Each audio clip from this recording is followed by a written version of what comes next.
Welcome to Let's Talk Red Hill, your source for the latest updates and insights on the Navy's progress at the Red Hill Bulk Fuel Storage Facility. This podcast is dedicated to keeping you informed, addressing your concerns, and sharing progress straight from the experts leading the way. Hello, and welcome back to Let's Talk Red Hill. I'm Rear Admiral Mark Williams, and today we'll be giving you an important update on the permanent closure of the Red Hill Bulk Fuel Storage Facility.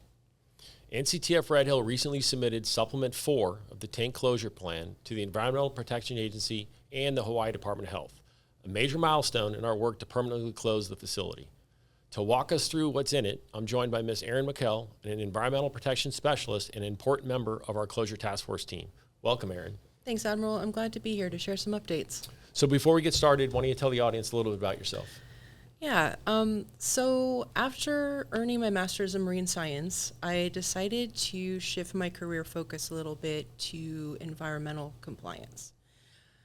Over the last 12 years, I've had the opportunity to work on a variety of different projects, including regulatory audits at industrial facilities, developing spill prevention plans, and implementing environmental management systems. But since joining Navy Closure Task Force, my primary role has been to draft Tank Closure Plan Supplement 4. Thanks for that. So let's go ahead and dive right in. For folks who may be hearing about this for the first time in the Tank Closure Plan Supplement 4, what exactly in it and why is it important? Great question. So Supplement 4 is the most recent submission in a series of closure plans that outline how we're going to close the Red Hill facility. It builds on previous submissions from November 2022 through June of last year, 2024, and provides what we call the detailed closure design. The details pertain to the specific regulatory and technical approach that we're going to take to close the 20 big underground storage tanks, the 4 surge tanks, the pipelines, and all the related infrastructure, not only safely, but permanently. So this is a big step. Can you expand on what are some of those details contained in Supplement 4? Absolutely. So it's kind of long, but there are several parts that I'd like to highlight. So first is our closure strategy. The Navy has confirmed plans to pursue closure in place, which was alternative 1 from a previously conducted third-party analysis. Closure in place was chosen because it is the safest and most efficient method with the least environmental impact. Secondly, Supplement 4 includes additional details on our tank cleaning verification plan, specifying exactly how we're going to verify that the tanks are thoroughly cleaned before we close them. Third, the plan details all the physical or mechanical modifications plans for the tanks.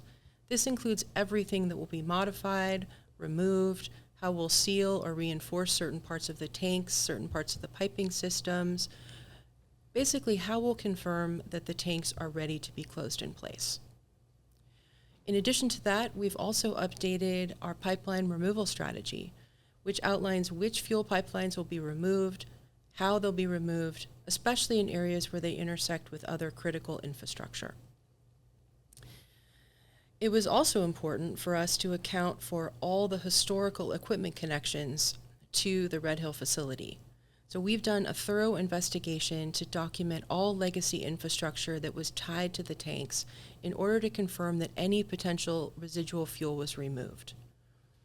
And finally, Supplement 4 discusses the Navy's plan for post-closure monitoring, which builds on existing long-term efforts to ensure continued safety and environmental protection. So you mentioned that where our plan is to close in place. Can you expand on why that was chosen over the other options? Absolutely. So we evaluated 4 closure alternatives in total. After a detailed third-party analysis, closure in place was selected because it reduces the risk to the workers, it avoids excessive disruption to their surrounding environment and the community, and it allows us to complete the closure in the most timely manner. It also keeps open the possibility of beneficial non-fuel reuse, though I do want to emphasize that any decision on future reuse is separate from the closure itself. So thank you for that. So how does Supplement 4 relate to regulatory requirements and oversight by the Department of Health and the EPA? Yeah, great question. So everything that we're doing is in compliance with the 2022 superseding emergency order from Hawaii's Department of Health the 2023 Administrative Consent Order under the Resource Conservation and Recovery Act, and the requirements of Hawaii's underground storage tank regulations. Supplement 4 specifically addresses items those agencies required, like how we're going to clean the tanks, how we're going to handle the waste, and what methods we're going to use to ensure a safe closure. Both DOH and EPA will review this plan and provide feedback on the path forward. So it sounds like transparency and stakeholder engagement remain a high priority for us. 100%, absolutely. In fact, that's one of our core responsibilities. We're committed to sustained engagement with regulators, local government, and most importantly, the people of Hawaii. Every submission, including Supplement 4, reflects that collaboration, and commitment is key to doing this right. So before we wrap up, what's next in the closure process?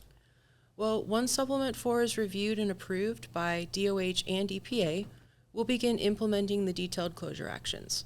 That includes final cleaning, all the physical tank work, and preparing for the long-term monitoring. And while we're doing all of that, we're also continuing work on Phase 2 closure, which focuses on environmental site assessment and any needed remediation. Thank you, Erin, for that clear and thorough overview. Where can the public find out more information on the tank closure plan as well as the supplements, and when will Supplement 4 be available for them to view? Yeah, they'll be able to view it soon on the Navy Closure Task Force Red Hills website. It'll be linked on the home screen under the latest updates. That's all we have time for today. Thanks for joining us, Erin. Thank you for having me. It's my pleasure. To our viewers, thank you for tuning in. Red Hills closure is a complex, carefully coordinated process, and your trust means everything to us. We will continue to share updates every step of the way, and remember that all of our previous episodes are available for your viewing. Stay informed, stay engaged, and as always, mahalo for your continued support. Mahalo for listening to Let's Talk Red Hill. Stay tuned for our next episode, and be sure to subscribe to stay up to date. Be sure to download the mobile app by searching NCTF Red Hill in the Apple Store or Google Play.